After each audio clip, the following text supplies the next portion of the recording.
बात करेंगे relative atomic मास, जो कि क्लास 11th में हमने सबसे पहले बात करनी है। जो हमने क्लास 9 में जो सा रिलेटिव एटॉमिक मास पढ़ा था, सबसे पहले उसकी बात करेंगे, ठीक है ना। क्लास 9 में हमने डेफिनेशन पढ़ी थी रिलेटिव एटॉमिक मास की। रिलेटिव एटॉमिक मास होता क्या, ये क्या होता है, ये कांस्टेंट बार्ट होता है। फॉर एग्जांपल आप किसी भी दुकान में चले जाएं, दुकान में जाते हैं तो दुकानदार क्या करता है, उसके दुकान में बार्ट्स पड़े होते हैं। वो बार्ट्स के ज़रिए क्या करता है, वो आपके सामान को तौलता है।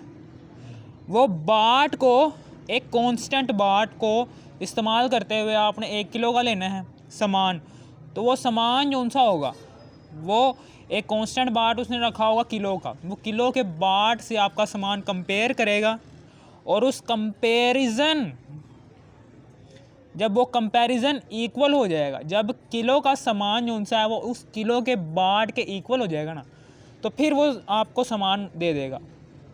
यानी कि हम यही पढ़ेंगे रिलेटिव एटॉमिक मास में, कि इसमें हमने दूसरे एलिमेंट्स का मास, दूसरे एलिमेंट्स का एटॉमिक मास, हमने दूसरे एलिमेंट्स का एटॉमिक मास एक फिक्स किया हुआ, हमने एक फिक्स एलिमेंट है, एक फिक्स एलिमेंट के एटॉमिक मास, जो कि एक फिक्स एटॉमिक मास रखता है। एक फिक्स एलिमेंट हमने लिया हुआ है, एक फिक्स एलिमेंट का atomic mass and as a fix part के तौर पर हमने लिया हुआ है, वो कार्बन 12 है।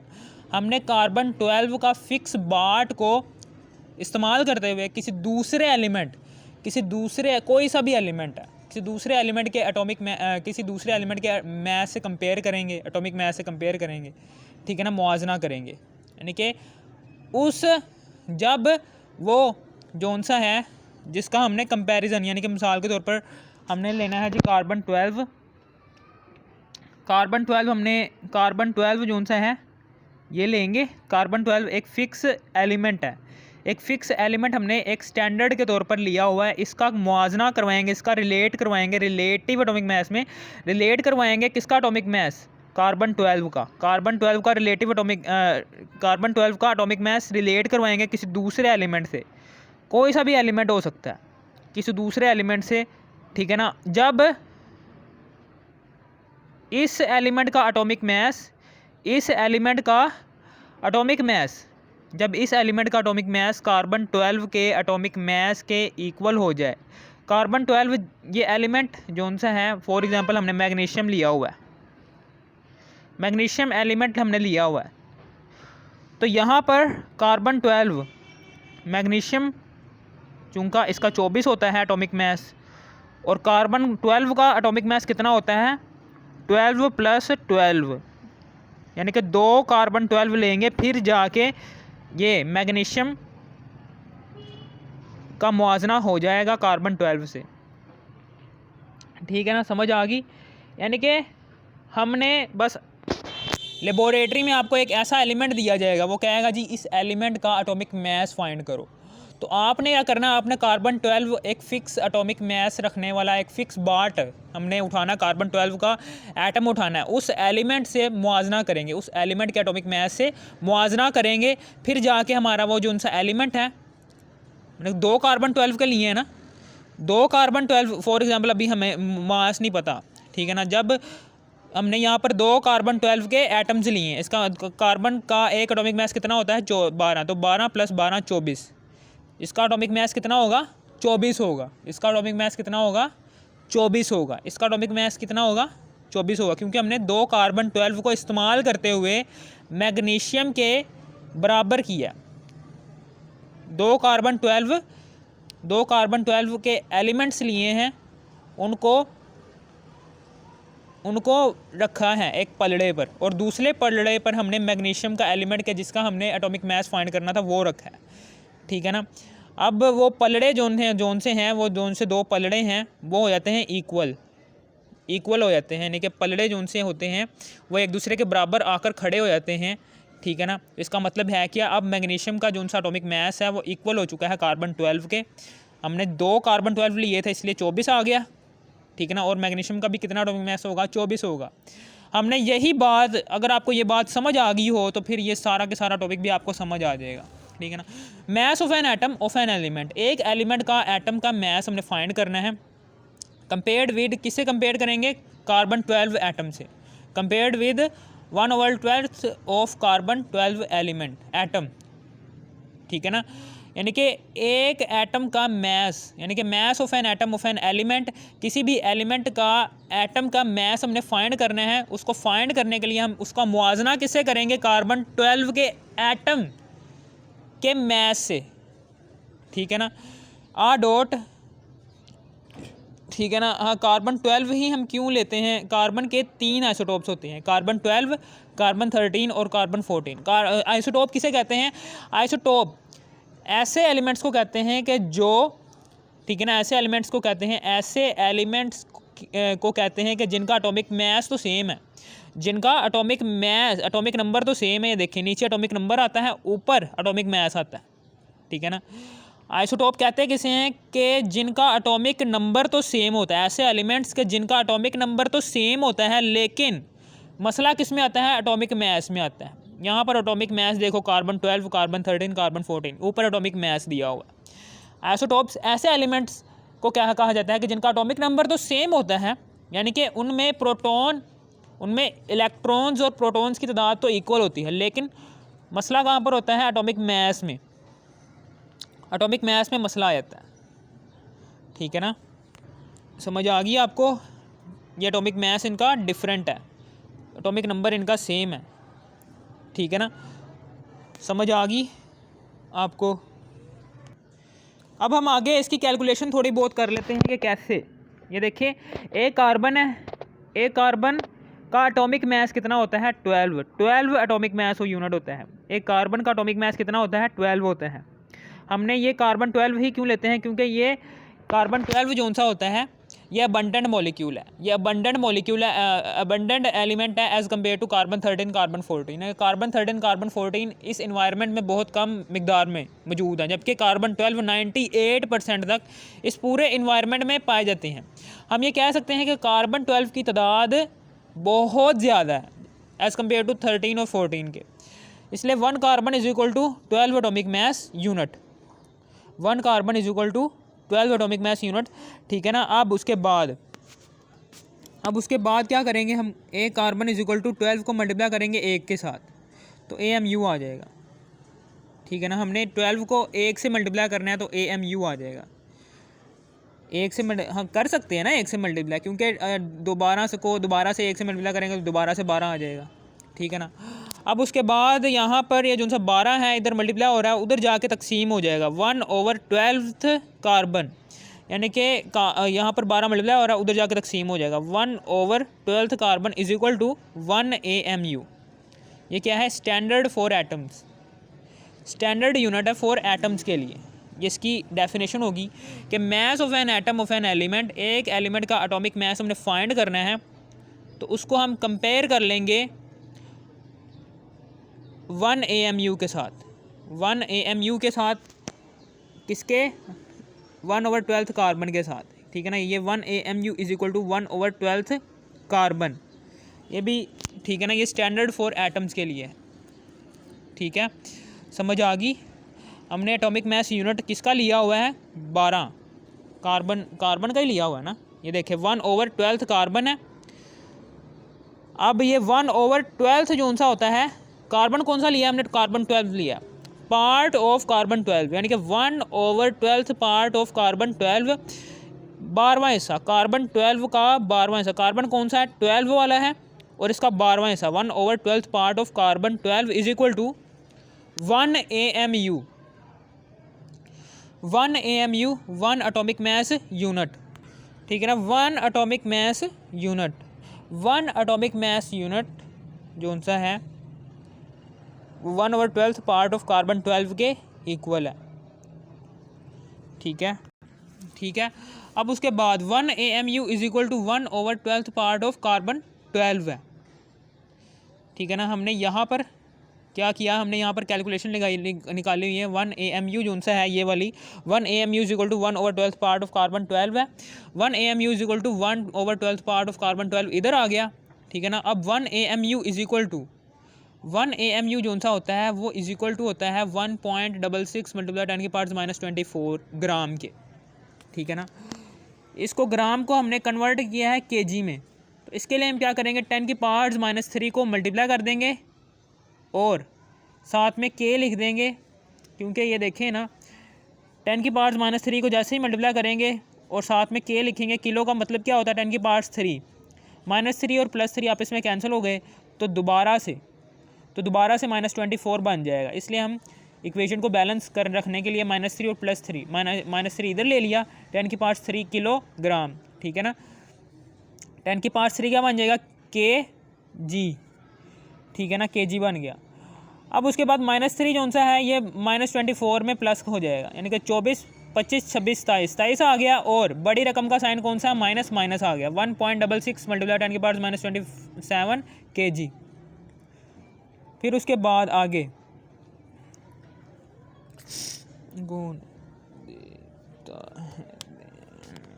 मिसाल के तौर पर आपको कीमतें दी होंगी कि Z = इसका एटॉमिक नंबर क्या है, इतना है, न्यूट्रॉन नंबर क्या है, ये है, M = ये है। कि एटॉमिक मास यूनिट का मतलब क्या होगा, हमेशा एटॉमिक मास यूनिट में हमने ग्राम की कीमत दर्ज करनी है, ये वाली एटॉमिक मास यूनिट में हमने ग्राम की कीमत दर्ज करनी है, ठीक है ना। ग्राम की कीमत दर्ज करेंगे और आंसर निकालेंगे 1.0073 AMU। अब हम क्या करेंगे, ये देखें कि 1 पॉइंट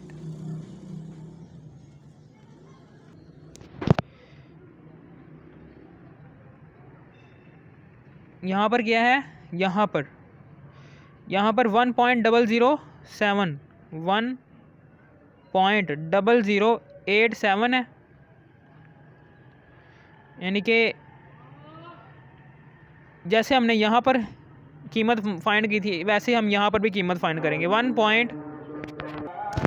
अगर आपको ऐसे करके कीमतें दी जाएँ, 1 पॉइंट ये कीमत है, उसके साथ AMU लिखा हुआ, ये कीमत है, उसके साथ AMU लिखा हुआ, ये कीमत है, इसके साथ AMU लिखा हुआ। बस आपने एटॉमिक मास यूनिट की, ये वाली एटॉमिक मास यूनिट उसने दिया हुआ है, उसने कहा है जी ग्राम में फाइंड करो, उसने कहा है कि एटॉमिक मास की कीमत ग्राम में निकालो तो आप ग्राम में निकाल लो, उसने कहा जी न्यूट्रॉन्स की कीमत ग्राम में निकालो तो आप ग्राम में निकाल लो, उसने कहा जी अगर एटॉमिक मास की यूनिट kg में निकाल लो तो kg में निकाल लो, ठीक है ना। दोनों कीमतें आपको याद होनी चाहिए, ठीक है ना।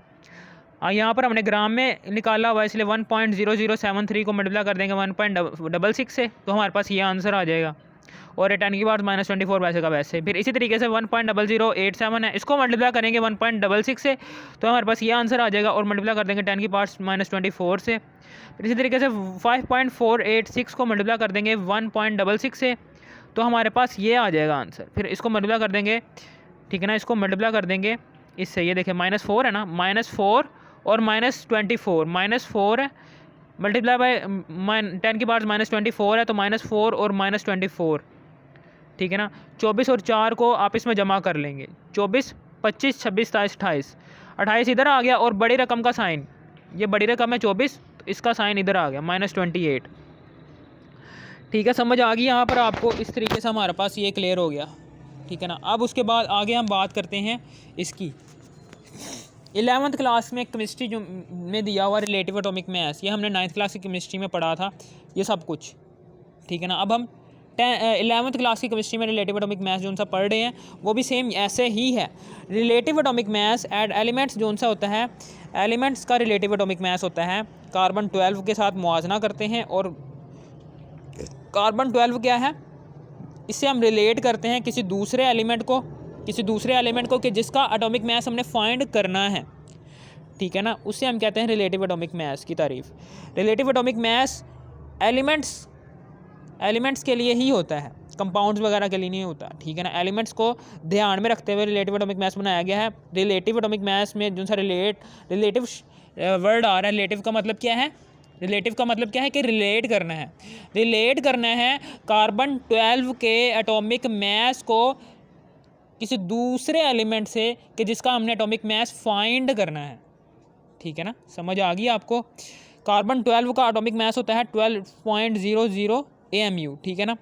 किसी भी एलिमेंट का वो एटॉमिक मास जो किसी और एलिमेंट से मुआवजना करके निकाला जाए, ये इसकी क्या थी, ये इसकी तारीफ थी उर्दू में, कि किसी भी एलिमेंट का वो एटॉमिक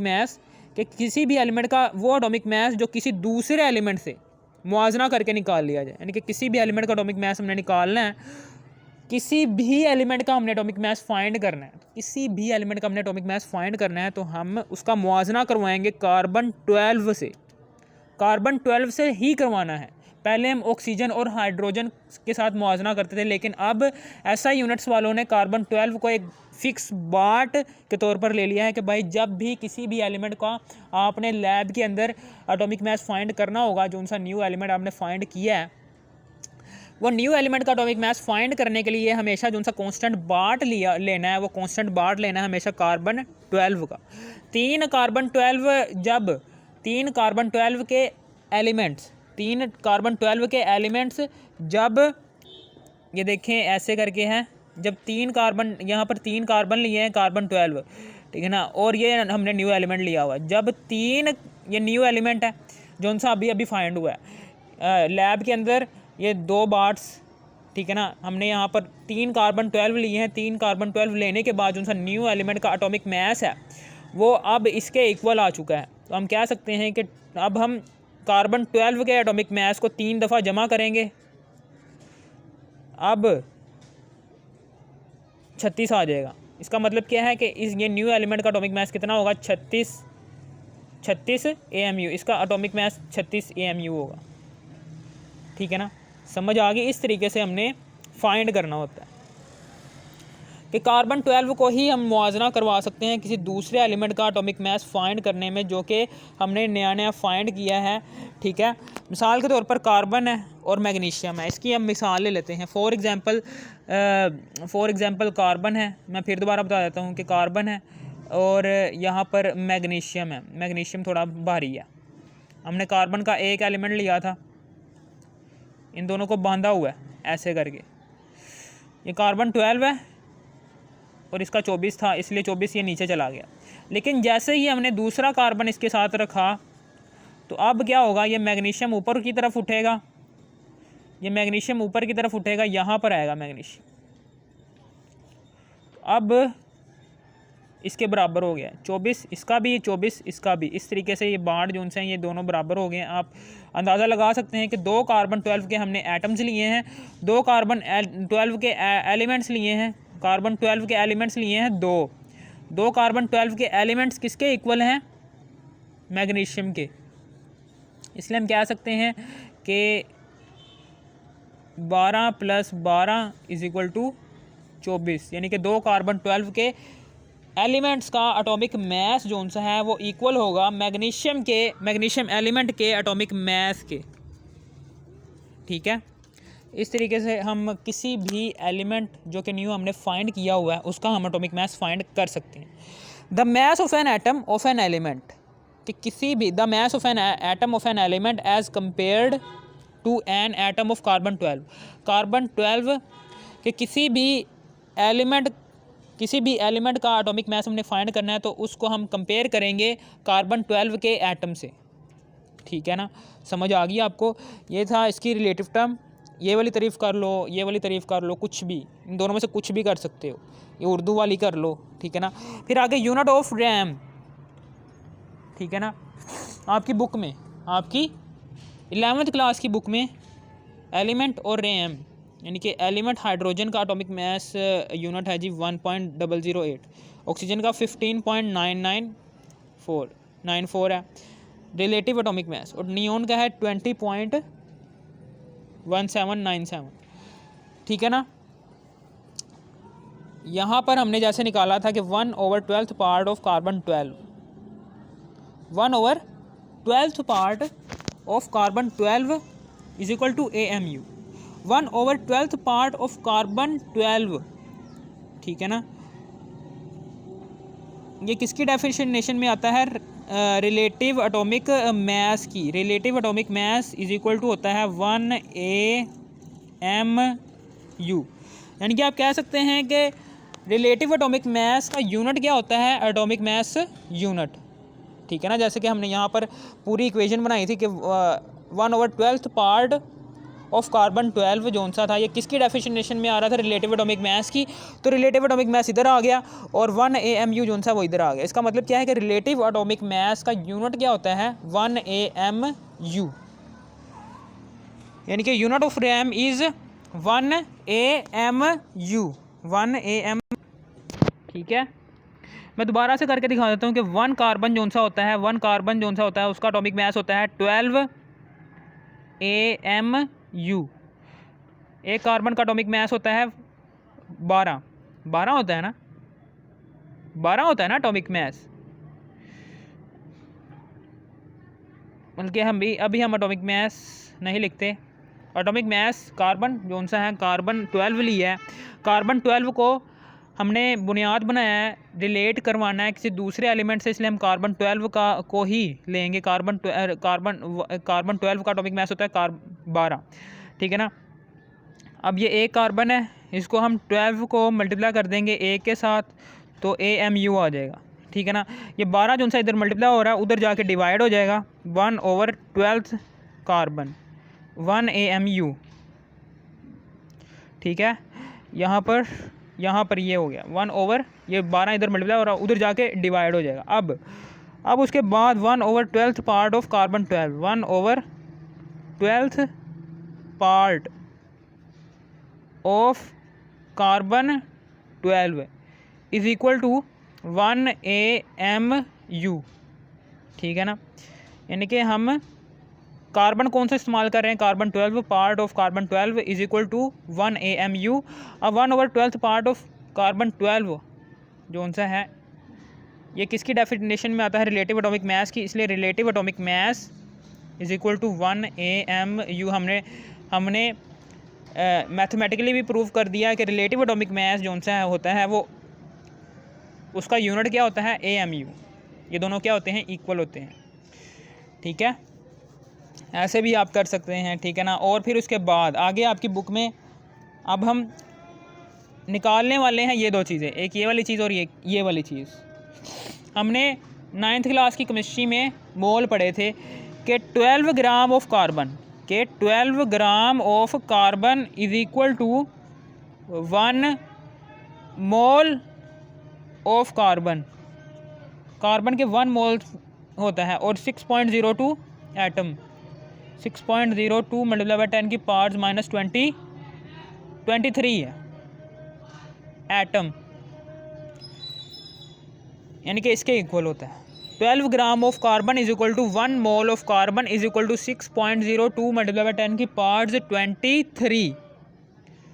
ये चीज़ है, हमने यहाँ से निकालना है, हमने यहाँ से 12 ग्राम है, ठीक है ना। यहाँ पर 12 ग्राम ऑफ कार्बन है। 12 ग्राम ऑफ कार्बन हमें पता है ना कि 1 मोल ऑफ कार्बन में, यानी कि किसी भी सब्सटेंस का 1 मोल हमेशा इक्वल होता है उसके एटॉमिक मास के, और 1 मोल में कितने पार्टिकल्स होते हैं, एवोगैड्रोस नंबर के इक्वल, यानी कि एवोगैड्रोस नंबर के इक्वल पार्टिकल्स हर एक मोल में प्रेजेंट होते हैं। ये आपने पढ़ा हुआ पीछे, ये एटम्स हैं। इसी तरीके से यहाँ पर क्या होगा, ये जोन सा है 1 ग्राम है ऑफ कार्बन, ये 12 जोन सा होगा ये, ठीक है ना। ये इतना अभी कर लो, इसका दूसरा पार्ट भी आएगा। इसका दूसरा पार्ट इसी वीडियो के टाइटल पर आपने क्लिक करना है। इसी वीडियो के टाइटल में जाने के बाद इस वीडियो के डिस्क्रिप्शन में जाना है, इसका पार्ट 2 भी देख लेना, ठीक है ना। पार्ट 2 में मैं ये सारा एक्सप्लेन करूँगा आपको। मेरा मोबाइल गर्म हो गया है, ठीक है ना, इसने बंद हो जाना, इसलिए मैं वीडियो यहीं तक ही एंड कर रहा हूँ।